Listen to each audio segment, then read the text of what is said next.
यरूशलेम का पहला यहूदी मंदिर। इस नाम में ही कितना कुछ है, इतिहास, आस्था और कई सारे सवाल भी।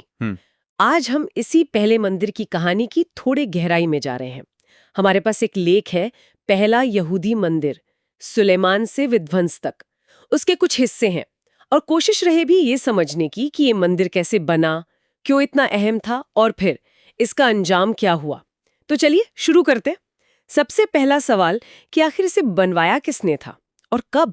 हाँ, तो देखिए, इसे बनवाने का श्रेय जाता है राजा सुलेमान को, किंग सोलोमन, जिन्हें मतलब प्राचीन इज़राइल के सबसे बुद्धिमान शासकों में गिना जाता है। अच्छा। हाँ, इसीलिए शायद इसे सोलोमन का मंदिर भी कहते हैं लोग।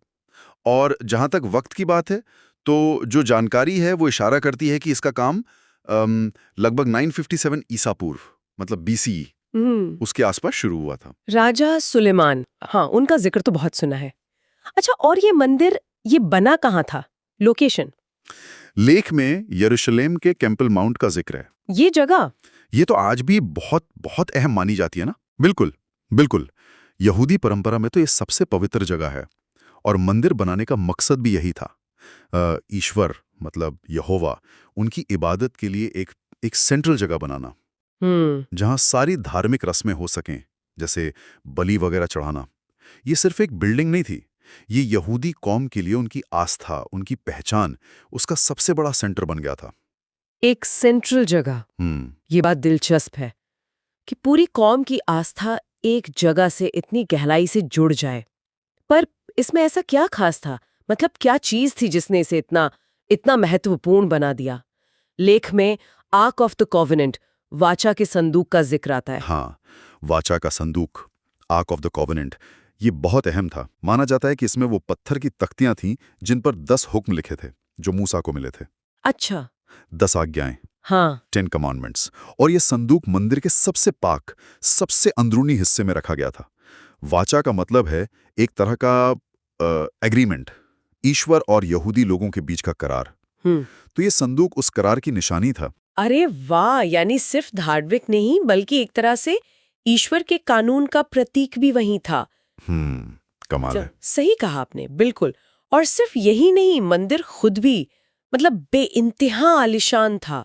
जानकारी बताती है कि इसे बनाने में सोना, चांदी और कीमती लकड़ियां जैसे देवदार, सनोबर, इनका बहुत इस्तेमाल हुआ था। नक्काशी, बनावट, सब कुछ बहुत शानदार था।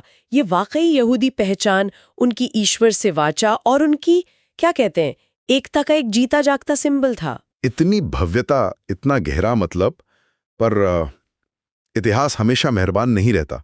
इस शानदार मंदिर का फिर हुआ क्या, अंजाम क्या हुआ? हाँ, अफसोस की बात है, इसका अंत बहुत दुखद रहा। जानकारी के मुताबिक लगभग 586 ईसा पूर्व में BCE, बेबीलोन का एक बहुत ताकतवर राजा था, नबूचदनेस्सर। नबूचदनेस्सर। हाँ, नाम सुना है। हाँ, उसने यरूशलेम पर हमला किया और शहर पर कब्जा करने के बाद उसने इस पहले मंदिर को पूरी तरह से, मतलब पूरी तरह तबाह कर दिया। ये यहूदी इतिहास की एक बहुत बड़ी ट्रेजेडी मानी जाती है। एक ऐसा घाव जिसने उनकी पूरी तारीख पर गहरा असर डाला। सोचकर ही अजीब लगता है कि इतनी अहमियत वाली जगह और इस तरह तबाह हो गई।